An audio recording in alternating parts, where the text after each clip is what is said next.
India के उड़ीसा राज्य के पुरी में चमत्कार की एक ऐसी कहानी है जिसे समझ पाना साइंस के बस की बात नहीं है। साइंस, जियोग्राफी, फिजिक्स, केमिस्ट्री और दुनिया के सारे ग्राउंड्स ऑफ बिलीव्स यहाँ सब फैल हो जाते हैं। हिंदू मान्यता में 4 धाम होते हैं: बद्रीनाथ धाम, द्वारकाधीश धाम, रामेश्वरम और जगन्नाथपुरी। और ये कहानी है जगन्नाथपुरी की, जहाँ पे आज भी श्री कृष्ण का वास्तविक दिल धड़कता है। इस मंदिर के कुछ ऐसे रहस्य हैं जिनके बारे में सुनकर किसी के भी होश उड़ जाएंगे। वेस्टर्न कल्चर फॉलो करते करते हम एक ऐसे मोड़ पर आ चुके हैं जहां लोग भगवान के होने ना होने पर सवाल उठाने लगे हैं। पर यही सवाल अब मैं आपसे इस वीडियो के बाद पूछूंगा। आइए देखते हैं। हर मंदिर में जहां मूर्तियां मेटल या स्टोन से बनती हैं, वहीं जगन्नाथ मंदिर में भगवान की मूर्तियां लकड़ी से बनी हुई हैं। ऐसा क्यों? आइए बताता हूं। 3 की 102 बीसी में झारा नाम के एक शिकारी ने शिकार करते हुए गलती से तीर श्री कृष्ण के पैर पर चला दिया, जिससे श्री कृष्ण की मृत्यु हो गई। झारा ने श्री कृष्ण का देह संस्कार किया पूरे रीति रिवाजों के साथ। पर जब उनकी चिता शांत हुई तो झारा ने देखा कि एक चमकने वाली मेटल की चीज अभी तक जली नहीं थी। झारा को यह समझ नहीं आया था कि यह है क्या, तो उसने उसे उठाया और उसे बेचने निकल गया। पर खरीदना तो दूर, किसी ने उसे हाथ भी नहीं लगाया। फिर आखिरकार झारा ने हार थककर उस मेटल की चीज को एक लकड़ी पर रखा और उसे पानी में बहा दिया।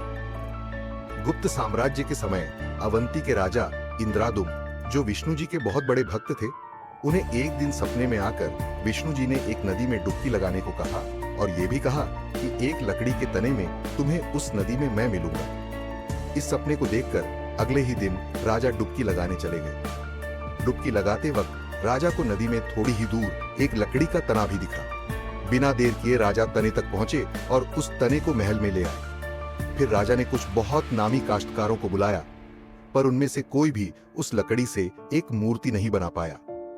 कई दिन बीत जाने के बाद एक काश्तकार महल में आया और उसने राजा से कहा कि यह मूर्ति मैं बनाऊंगा, पर मेरी एक शर्त है। राजा ने काश्तकार से उसकी शर्त पूछी, क्योंकि राजा किसी भी शर्त को मानने के लिए तैयार थे।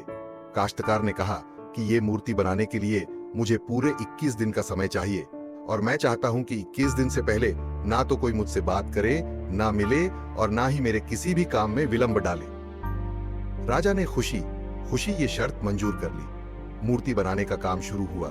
रोज मूर्ति बनने की आवाजें भी आती थीं, पर धीरे धीरे वो आवाजें बंद हो गई। अवंती की रानी को लगा कि शायद भूख प्यास से काश्तकार मर चुका है। इसीलिए उन्होंने जहां मूर्ति का काम चल रहा था, उस कमरे के दरवाजे को खुलवाने की जिद की और राजा को उनकी बात माननी पड़ी। जैसे ही दरवाजा खुला तो उन्होंने ये देखा कि वहां कोई काश्तकार था ही नहीं। सिर्फ और सिर्फ 3 मूर्तियां थीं: भगवान जगन्नाथ, उनके भाई बालभद्र और उनकी बहन सुभद्रा। और उसी जगन्नाथ जी की मूर्ति में वो मेटल वाली चीज भी रखी गई थी, जो कि कुछ और नहीं, श्री कृष्ण का धड़कता हुआ दिल था। ये कोई नॉर्मल ह्यूमन हार्ट नहीं है, ये एंशिएंट एडवांस टेक्नोलॉजी का क्लियर सबूत है। ये हार्ट एनर्जी ट्रांसमिट करता है और हम सबने ये तो पढ़ा ही है कि stones and metals good conductors of electricity है और would a bad conductor of electricity है। इसलिए आइडियली जगन्नाथ मंदिर में केवल लकड़ी से बनी मूर्तियां हैं। हर 12 साल में एक बार भगवान की नई मूर्ति स्थापित की जाती है और भगवान के दिल को उस मूर्ति में शिफ्ट किया जाता है। ये इसलिए किया जाता है क्योंकि जो एनर्जी ट्रांसमिटिंग डिवाइस, यदि हम वैज्ञानिक रूप से बात करें, उस मूर्ति में होता है, वह इतनी एनर्जी ट्रांसमिट करता है कि समय के साथ लकड़ी की ऊर्जा डिप्लीट हो जाती है और इसीलिए उसे बदलने की जरूरत होती है। पर इसे बदलने का प्रोसेस भी इसी की तरह बहुत इंटरेस्टिंग है। हर 12 साल में एक दिन ऐसा होता है जिस दिन मंदिर में किसी को एंट्री नहीं मिलती, पूरी शहर की बिजली काट दी जाती है। मुख्य पंडित की आंखों पर पट्टी और हाथों में बड़े और मोटे ग्लव्स पहनाए जाते हैं और 100% अंधेरे में इस दिल को निकालकर नई मूर्ति में फिर से स्थापित किया जाता है। जिन पंडितों ने इतिहास में ये सेरेमनी करी है, उनका कहना है कि उन्होंने इसे देखा तो कभी नहीं, पर इस चीज को, जिसे हम ब्रह्म पदार्थ भी बोलते हैं, इसे हाथों में पकड़ने पर ऐसा लगता है जैसे जिंदा खरगोश पकड़ लिया हो। माना यह भी जाता है कि अगर किसी ने ब्रह्म पदार्थ को देख लिया तो उसकी मौत उसी समय निश्चित है। इसीलिए बिना आंखों पर पट्टी लगाए किसी को भी ये सेरेमनी करने की परमिशन नहीं है। इस मंदिर के ऊपर एक झंडा है जो वैज्ञानिक कानून के बिल्कुल विपरीत चलता है। जैसे कि हमें पता है कि जिस दिशा में हवा चलती है, पतंग भी उसी दिशा में उड़ती है और झंडा भी उसी दिशा में उड़ना चाहिए। पर जगन्नाथ मंदिर के इस झंडे की बात बिल्कुल अलग है। ये हमेशा हवा के विपरीत दिशा में उड़ता है। क्यों और कैसे, आज तक कोई समझ नहीं पाया। इस झंडे के साथ एक और खास बात है कि इसे रोज बदलना पड़ता है। इसीलिए मंदिर के पंडित 214 फीट ऊपर लगे इस झंडे को रोज चढ़कर बदलते हैं, क्योंकि कहा जाता है कि अगर किसी दिन ये झंडा नहीं बदला गया तो मंदिर 18 सालों के लिए बंद हो जाएगा। मंदिर में आए भक्तों के बीच रोज प्रसाद बांटा जाता है, उनके लिए वह प्रसाद बनाया जाता है और जगन्नाथ मंदिर में होने वाली हर चीज में कहीं ना कहीं भगवान की कोई ना कोई लीला छुपी है। मंदिर में रोज 500 लोगों के लिए प्रसाद बनता है और कभी-कभी भक्तों की संख्या हजारों में भी चली जाती है। पर जगन्नाथ मंदिर में भक्तों के लिए प्रसाद कभी कम नहीं पड़ा। दिन भर मंदिर में प्रसाद बांटा जाता है, पर कहते हैं कि आज तक इस मंदिर में एक भी दाना प्रसाद ना कम पड़ा है और ना ही व्यर्थ गया है। पर ऐसा एस्टिमेशन इंसानों के लिए करना तो बहुत ही मुश्किल है। यह बात यही खत्म नहीं होती।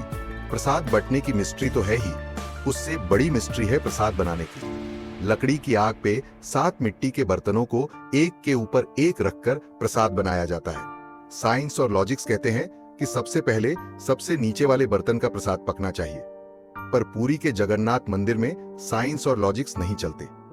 इन 7 बर्तनों में सबसे पहले सबसे ऊपर रखे जाने वाले बर्तन का प्रसाद पकता है, फिर उससे नीचे वाले बर्तन का, और ऐसे ही सबसे नीचे रखे बर्तन का प्रसाद सबसे आखिरी में पक के तैयार होता है। हाँ, मुझे पता है आपको भी अभी कुछ नहीं समझ आ रहा होगा। इसे आज तक कोई नहीं समझ पाया। इस मंदिर की खूबसूरती शब्दों में नहीं बताई जा सकती। इतना बड़ा मंदिर इतने सालों पहले बिना किसी टेक्नोलॉजी के कैसे बनाया गया होगा।